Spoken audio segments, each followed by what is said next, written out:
Welcome to Profit and Prosper, a podcast for entrepreneurs who are ready to make some money while doing what they love. On this podcast, we're going to pull back the curtain and talk about all things business and money. But I promise you, this is not your typical boring numbers talk.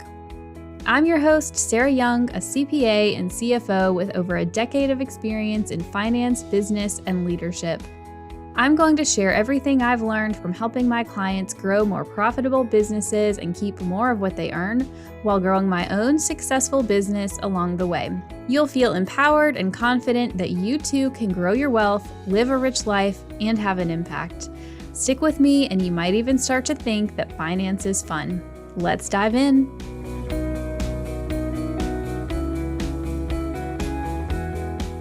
What's up, y'all? Welcome back. This is episode 60 of the Profit and Prosper podcast. And before we jump into today's topic, I just want to say 60 episodes feels like a lot to me. And I don't know, when I started this podcast last February 2022, I guess I really didn't know what was going to happen. I had an intention of sticking with it. Obviously, I don't do things half-assed, but I didn't know it was going to happen. And I just had no sense of like, oh, Sarah, one day you're going to be sitting here recording episode number 60 and be thinking like, holy crap, that's a lot of episodes.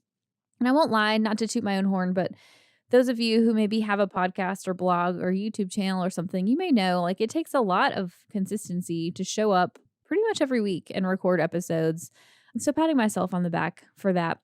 One quick plug before we jump in.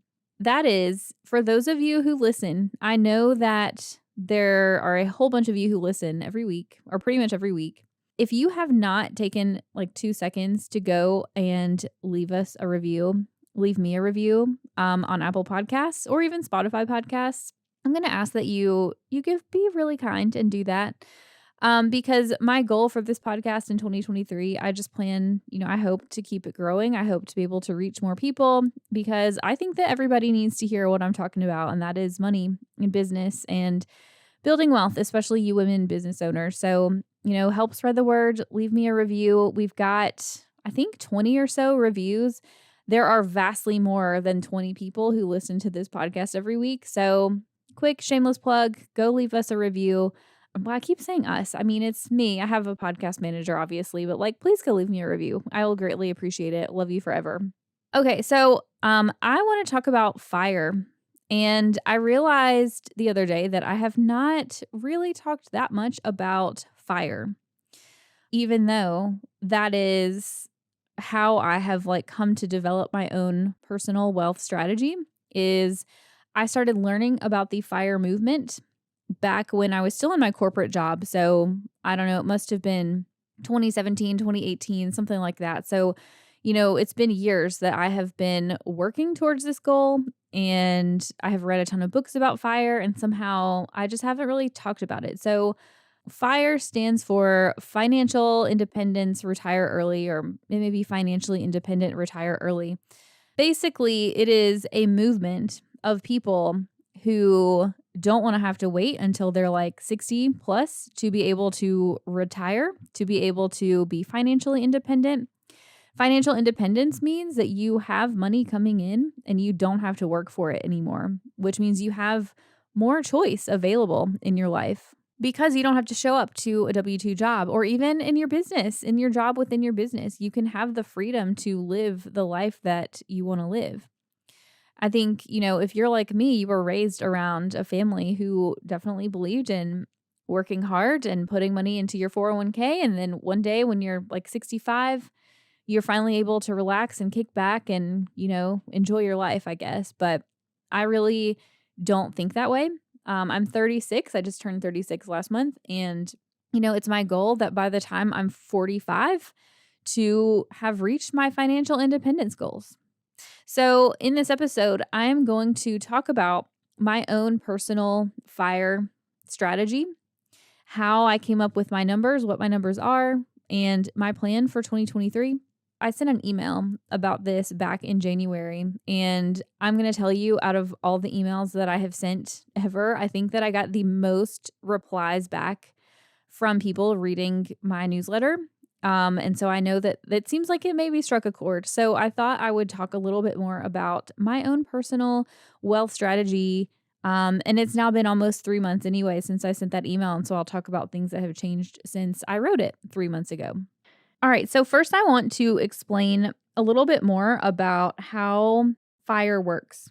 I want to preface this by saying if you go out and start researching about fire, or you go read books about fire, you're going to find a lot of people who focus heavily on cutting spending.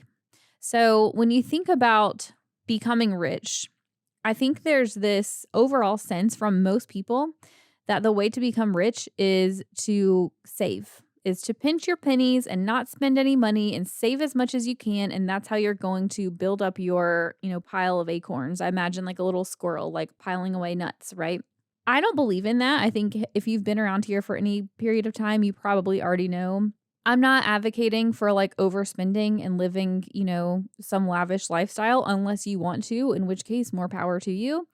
But I just also don't believe in like pinching pennies hardcore. I just don't.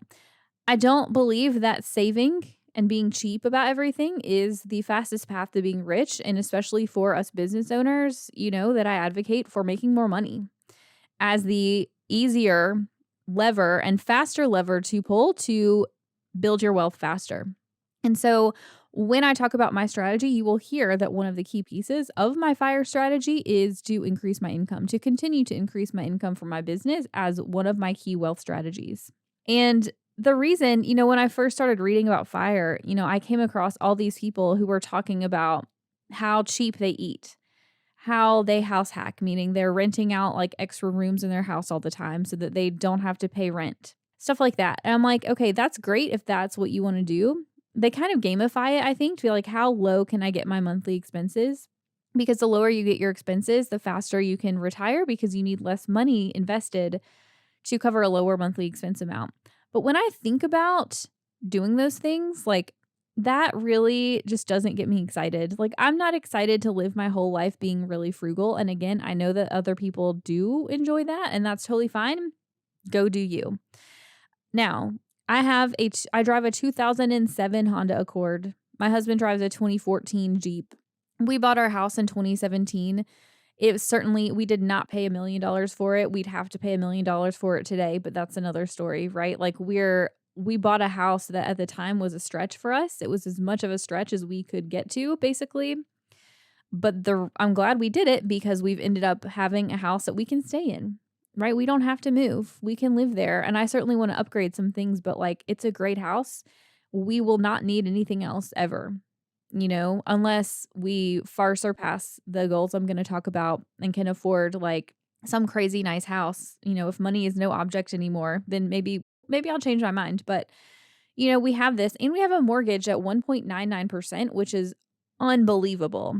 So I'm all for like the things that I want to spend my money on. I don't want to be frugal with. And that includes, we have a bougie food budget because I buy local, I buy organic, I buy high quality meat. Like these are the things that are really important to me because to me that supports my health and my overall wellness. And so that's where I want to spend my money. I like to buy nice clothes and stuff like that. I don't buy a ton, but what I do buy, I like to spend money on because I want it to last and I want it to be high quality. There's other things like, travel is one that as my son, who's now 3, as he's getting older, we feel like in COVID also we're not shut down from COVID anymore. Like it'll never go away. But anyways, like as he's getting older and the world is kind of going back to as normal as it's probably ever going to be, travel is opening up more for us as a family. And so that's something I want to spend my money on. Actually went to Texas to visit my sister about a month and a half ago, and I upgraded my plane ticket to first class for the first time in my entire life. And can I tell you how good that felt, y'all? Like it felt so good. So all of this can be tailored to your own personal goals, and you decide what's important for you to spend your money on. So the strategy around fire is this. You use your income that you have now to invest into assets that throw off passive income. So I'm going to explain all of those steps in my strategy around each of those steps for me personally. A lot of people, though, I think they assume that when you have a lot of money stockpiled somewhere, that means you're rich. And certainly having a lot of assets does make you wealthy.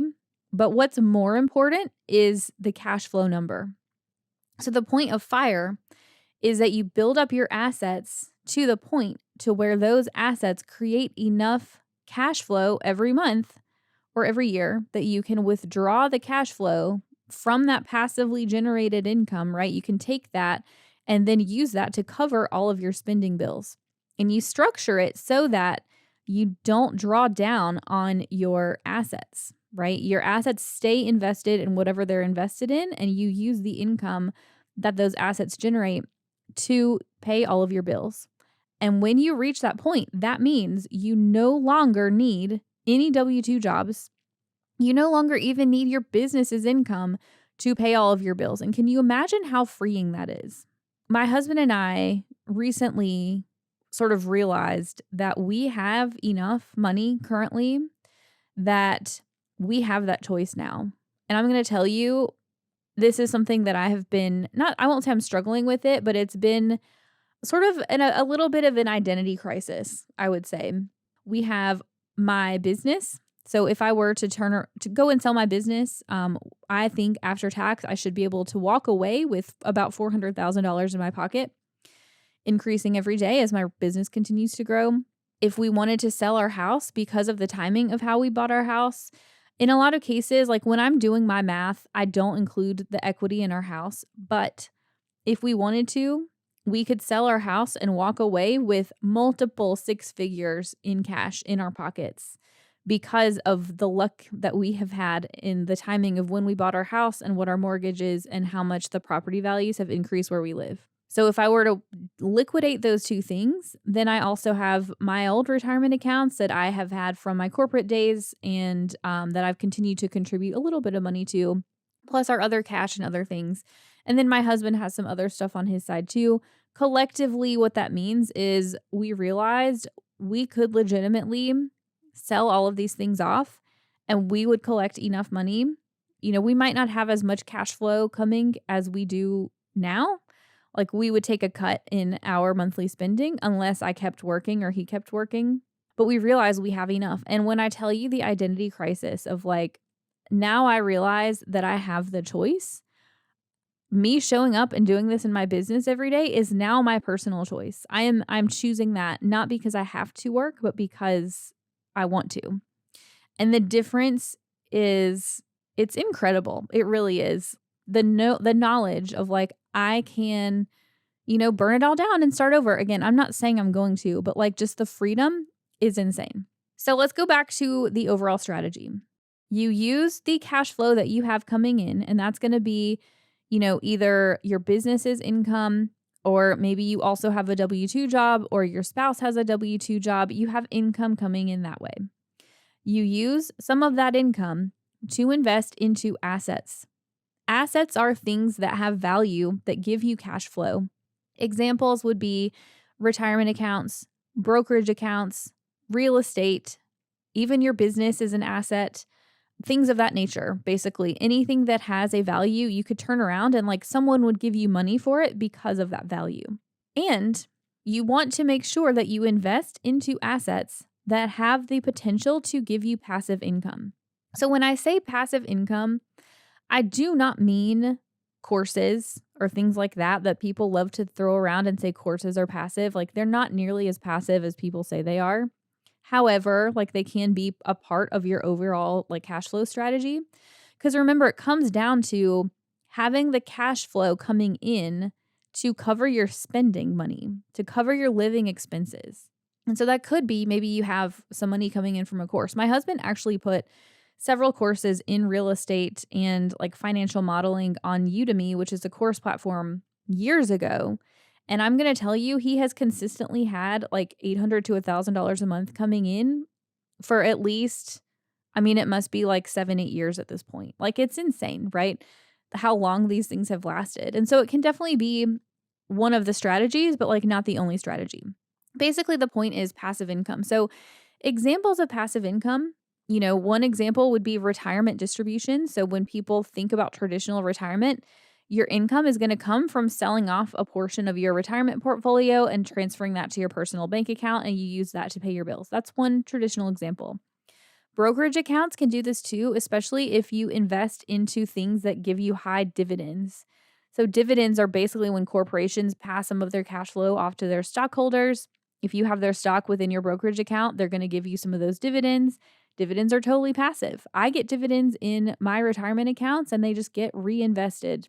And anytime we've had money in our brokerage account, whenever we get dividends, it could be $5 per dividend. Sometimes I've seen, $100 coming in from dividends. It just gets reinvested and added back to the balance to continue growing. More examples of passive income would be maybe if you had a rental property or something, like the cash flow from the rent payments coming in, that would be more passive, although certainly less passive than retirement accounts. Or I have clients who maybe they buy a franchise or they invest in other businesses and they're not running the business necessarily on the day-to-day basis, but they're still getting a portion of that cash flow.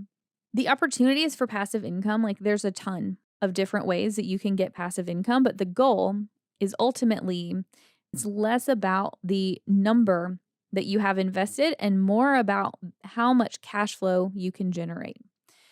And I'm going to tell you a quick story. I had a client who sold their business a couple years ago, and I'm still doing their taxes for them, or my team and I are still doing the taxes for them. And they took the money that they got from selling their business, gave it to a traditional financial planner who invested it in traditional ways. They were past the age of being able to put money into retirement accounts. And so it basically was just putting all of their money into a brokerage account. And I was having a conversation with them, and they said, basically, the financial planner was like, you have enough money invested with your current run rate of your living expenses. It's going to last you until you're 92. And I just remember thinking, like, what the F? Like, what? You're basically telling, like, what are they going to do after they turn 92? Right? Because the way that he structured it was they're drawing down on their assets. They're drawing down on their investments to pay their living expenses. And so I said, you guys need to reevaluate your investments because you can't you don't want to be drawing down because you don't want to be saying like, well, I hope I die before I'm 92, or like, I'm just all of a sudden going to have to basically be in poverty, which is the reality for a ton of people, right? Since then, they went and bought rental properties and some other things that are helping them to not have to draw down on their underlying asset value. So that's the real point, is we want to be able to have the principal, meaning the money that you put into your asset, you want that to stay there and just continue throwing off passive income, and you're solely living off the income and you're never drawing down on the assets. That is the goal of FIRE. So let's talk about your FIRE number and investment goal. If you go back to episode 23, I went into detail about how to calculate your retirement number, so I won't go into great detail in this episode, but high level, what you're going to do to calculate how much you need to have invested in order to throw off enough passive income to cover your spending. You're going to take your monthly spending expenses. I want to know what the annual number is. So if your goal, just for simplicity, is you want $10,000 a month in spending, that is $10,000 a month times 12 months, that's $120,000 a year. So you need enough money in passive income coming in that's going to pay you $120,000 a year. Now, depending on what you invest in, you're going to have different levels of cash flow coming out, but we're going to keep it high level. The way that you calculate your FIRE number is take that $120,000 and multiply it by 25. That gives you a number of $3 million. So what that means is to have $10,000 a month, you need to have $3 million invested into assets that generate that passive income. I went into great detail about how those numbers work back in episode 23. So I'm not going to go into it, but basically it's based on a safe withdrawal rate of 4%, which means you can take out 4% of your assets every year, assuming they're invested in things that grow, like stocks. For example, if the stocks increase in value, if you take out 4% of your portfolio every year, you're never drawing down on the principal, which is the goal. So you figure out your fire number by doing that. Multiplying by 25 is just an easier way of doing the math. The real math is divide by 4%, but again, it's easier for me to tell you to do times 25 in your calculator. So my personal fire number, when my husband and I have talked about this, we collectively, our ideal goal, and this is to live a pretty cushy life, y'all. Our goal is $4 million, would be a cushy lifestyle. I'm a pretty independent woman. So out of that $4 million, I'm taking a portion of it and I'm taking responsibility of generating that income. And then my husband is going to generate the rest. I just want to make sure that I have assets in my name. My husband has assets in his name. We have some collectively, but I just never want to be in a place where I'm completely relying on him to have all of our money, right? So our collective goal is $4 million. And this will give us about $13,000 a month or so pre-tax. One of the key considerations is when you take this money out, it is income. And depending on how you structure your investments, it can be taxable or tax-free. If you go the traditional retirement route and put all of your money into pre-tax 401k contributions or self-employment retirement contributions, all of that money is going to be taxed when you take it out. And so you're going to have to factor tax into your calculation. For me, I've factored in like a 15% increase, 10 to 15% increase for taxes because some of our assets I do think will be taxed, but some will be tax-free. And I'm doing the best that I can to prioritize tax-free retirement. I actually talked about this back in episode 58. So you can go listen to that episode. And I talk more about taxes and which retirement contributions are better for you overall. So collectively, our goal is $4 million invested. And for me personally, I'm taking $2.5 million of that as my own sort of responsibility. And then my husband, the rest. And he might have upside, certainly, but I'm just an overachiever that way. So my personal goal is to come up with $2.5 million. One of my key strategies is that I want to have a business that I can either sell one day and walk away with money, or that I can, step back and just be able to collect distributions basically as the business owner and not have to be in the day-to-day unless I want to be. Either way, when I do the math, I'm going through and figuring out like how much money could I walk away from in my business. Based on my math, I would say I can walk away after tax with $400,000. My goal is to be able to sell it for about $2.5 million and then walk away with just under $2 million after tax. So to sell it for about $2 million, I'm probably going to have to get the revenue up to about $2 million in annual revenue. So that's something I'm working on. And like I said, I'm 36. I'm going to tell you for a fact, like I'm going to get it there well before I'm 45. I know this. High level, if I'm aiming for $2.5 million, I'm going to walk away with about $1.8 million after I sell it is my goal. And so that leaves me with about $700,000 that I need to have in other investments. So if I walk away with cash of $1.8 million, I would immediately put that into other investments, you guys. So the rest of my investments to get me up to my $2.5 million goal is about $700,000. So currently, the way that I calculate my contributions to figure out, how much do I need to be contributing to other investments along the way to build up that $700,000. There's contribution calculators all over the place. I think if you go back to episode 23, I have a download that I reference in that episode that you can go get, and I walk you through the contribution calculator, but there's tons of calculators online. You do have to adjust because they assume you're going the traditional retirement route, but my math is that I need to invest about $27,000 a year. So let's call it $30,000 a year in annual contributions to investments in order to reach my $700,000 goal by the time I'm 45. And so that's based on me having currently in my retirement accounts and all of my own personal stuff about $200,000 already set aside in just cash. This number, the $200,000 that I'm starting with, I'm not including the value of my business because that is the other piece of what I'm going to sell it for in the future. And even though we have a lot of equity in our house, because again, we got lucky with the timing of when we bought it and our property values increasing like crazy here in Charlotte, I'm not including the equity of our house because that is not something that will grow. It's not going to have like compound interest growing over time. I'm excluding it for this calculation. My goal is to have $30,000 a year that I'm able to contribute to investments.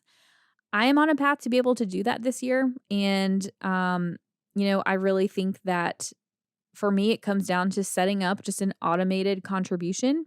So currently, I have just an automatic transfer. I'm putting it in my savings account for now because I'm not totally set on what I'm going to invest it in next. But having that automatic transfer takes the guesswork out of it. So, my number, $2.5 million. My investment goal is $30K a year. And so here's my strategy, right? So the FIRE strategy is you take your income, invest in assets that give you passive income. So my strategy for 2023 is that I am going to continue to work on increasing the income that I make in my business because to me, I will get to my goals faster if I just do what I do best and make more money rather than trying to like pinch pennies. Now, we're going to keep our living expenses where they are because any extra that I generate, I want to be able to invest. And then I have some other life upgrades, that I want to do, travel, home upgrades, stuff like that, that would come next. But my goal is to increase my income in 2023 that I'm able to take home while not having to work even longer hours. Because if we already have enough money between the two of us, my husband and I, to be able to choose to not work, my personal goal is I'm not going to choose to have to work even more. Like that's not how I want to structure things. So my goal is to keep increasing the income from my business. Then allocate a portion of that to investments. So I'm going to tell you what I think we're going to invest in 2023. But first, I'm going to tell you what we are not investing in. I will not be putting all of my money into retirement accounts. I will not be putting all of my money into 529 plans for my son. And I will not be putting money into a brokerage account. And I know that those things are all things that most people normally do. To be clear, these are completely fine options for other people. There's a ton of different ways to build your wealth and build up your assets. And for me, I do not want to put my money into retirement accounts or 529 plans for Jackson. That's my 3-year-old. Because I don't like the restrictions that are put on those investments. Because I think that when you have your money in retirement and 529 plans, you can only take the money out penalty free for certain things and at certain times.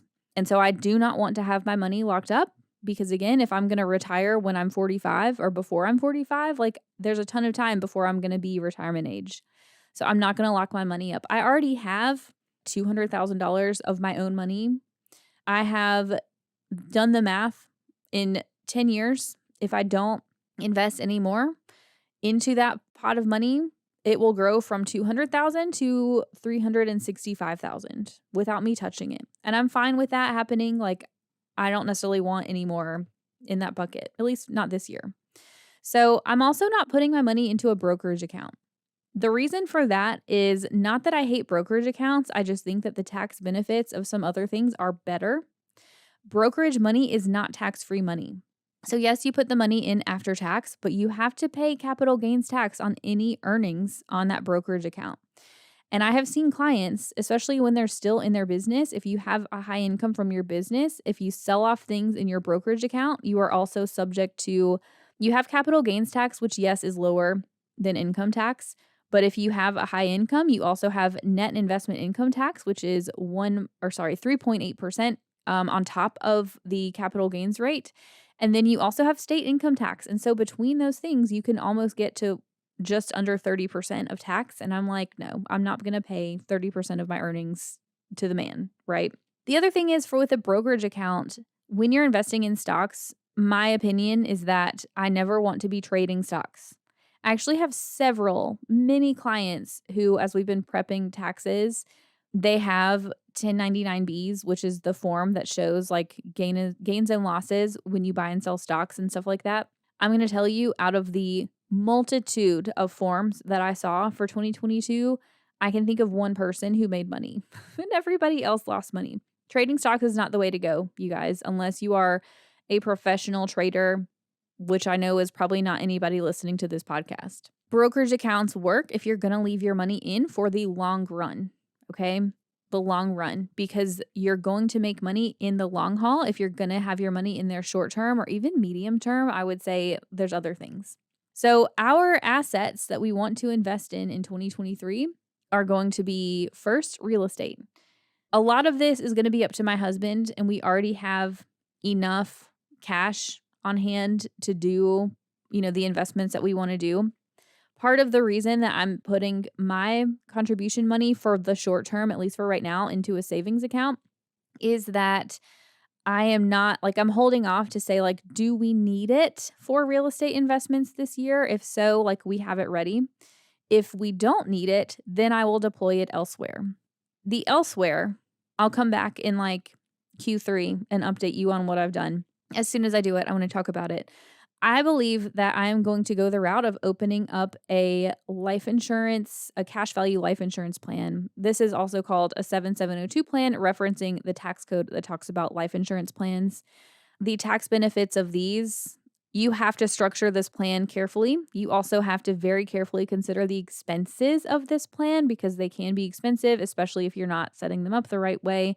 But basically, you're putting your money into this life insurance policy that does have life insurance benefits, and it has a cash value above and beyond the death benefits. So basically, the money that you pay gets invested into the life insurance plan. The reason that I'm doing this instead of Roth IRAs, instead of 529s plan, to be clear, I did put money into my Roth IRA in Q1 because I hadn't maxed out 2022. And we were under the limit for 2022 to be able to do that. I don't believe, if things go according to plan, I don't believe we will be under the limit for 2023. And so that's off the table for now. Unless, again, I get to the end of the year and we end up being under the limit, which is fine. Roth IRAs, people love these because you don't pay taxes on any of the earnings when you draw them out. Tax-free distributions. The 7702 plan does the same thing, except there's no restriction on what you can spend the money on. So with retirement accounts, you're restricted in that you can only use it for retirement when you're in retirement age, short of doing a Roth conversion ladder, which I'm not going to go into in this episode. With the life insurance plans that are structured the correct way, you can take a loan against the asset value of what you have invested within the plan, and the loan to yourself is tax-free. You also structure the interest rate on the loan so that it's less than what you're earning in your investments. And so again, you're never drawing down on your principal. And you can use that money, again, tax-free distributions, you can use that money for anything you want to. You're not limited to retirement accounts. You're not limited to having to spend on education expenses like a 529. You're not even limited to having to spend on medical expenses like with an HSA, although I do love my HSA. I guess I should put that in there. We will, continue to make HSA contributions, and I do have that set up to where that is invested in index funds within that account, okay? Let me revisit. I'm going to increase the income in my business, and my plan is we are investing into assets. The first thing we're buying is real estate. Above and beyond that, my money from my business, if I don't need it for real estate, then it will go to HSA, our HSA, and the next layer is going to be a 7702 plan. We have started working with an estate attorney to have all of our stuff updated for our whole financial scenario to make sure that if anything happens to me or my husband, that all of our assets are going to be covered and we don't have to go to probate court, and my business is able to continue and everything's going to be passed down to our son the right way. And we're working on that right now. Once I get through that, my goal is to have the lawyer I'm working with come on and talk about what we did, because I think it's really crucial for all of us to be thinking about these things. Once I get that set up, the next thing that we're going to do, once we have it all structured correctly, is we are going to set up my 7702 plan. And when I do that, I'll come and talk about that too. The third layer of the strategy is that passive income. From any real estate deals that we do this year, that income, our goal is to reinvest it. So it will go back into the pot to do more deals, which will ultimately make more money, right? Anything within my existing investments that we have, any income that's thrown off, any dividends we get, that all gets reinvested within the 7702 plan. When I get there, when I have it set up, like I'm going to leave that money in there and let it grow over time until we need it to be withdrawn, either for retirement or fire, I guess you should say. Or, you can use that money for other investments. You can pull it out and use the cash for other things that you want to buy, like whatever I want to do, like that's what that's going to be there for. So I don't expect us to necessarily generate a ton of passive income this year, but everything that we're doing is with the goal of creating more passive income. All right, y'all. That was a lot. I just feel like it's helpful to hear behind the scenes of what other people are doing. I'll be very clear. I'm not a financial planner. I am a CPA. We do talk to our clients about the tax implications of all the different investments, and we weigh the pros and cons that way. And I've said this on Instagram. I've also been saying it to a lot of my clients. Once we get past this tax deadline, one of my summer goals is that I really am looking to add a personal financial planning aspect to the service offerings that we have. We're basically doing for our clients, we're doing every part of their finances for their business, and we do their personal taxes. And so I'm looking to add in the personal finance aspect so that we're able to look at everything from a holistic standpoint. And we have, your business accounting team and CFO talking to your tax person, talking to your wealth planner, because they're all under the same roof. I do not have my CFP license. So I just want to say that, like, I have not worked with a financial planner to do this because I'm educated enough financially to be able to do this, but it may be worth your while to, find somebody who can help you put a plan together. Or maybe in the summertime, I will have something put together where we're specifically doing personal financial plans for business owners, which would be legit.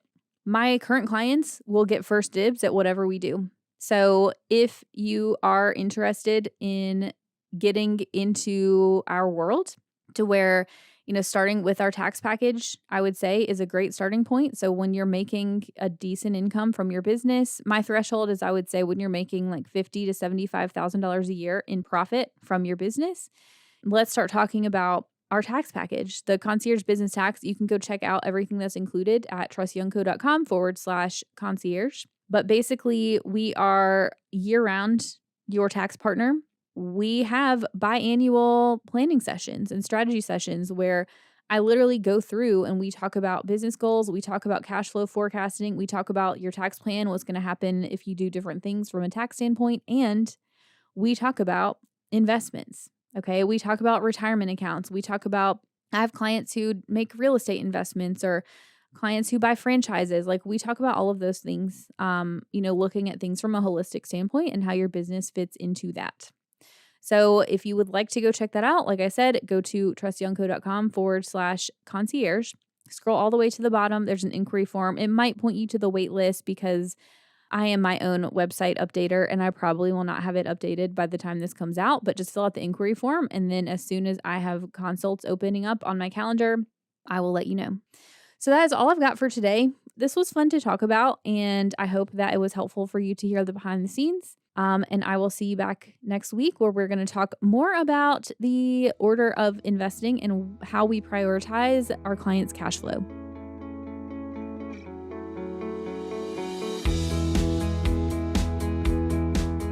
Thanks for listening to this week's episode. Now, I want you to go take some action. What's one thing you can do this week to create more profit in your business? Send me a DM on Instagram at YoungCoCFO and share your action item with me. If you have a question or topic you'd like me to dive into, or if you're feeling empowered about taking charge of your finances, let's continue the conversation. Go to profitandprosper.co to submit a question or topic for me to talk about on the show. And because we all profit and prosper better with friends, please leave me a review on Apple Podcasts, subscribe wherever you listen, and share the episode. Make sure you tag me at YoungCoCFO on Instagram so I can give you some love, and I'll see you in the next episode.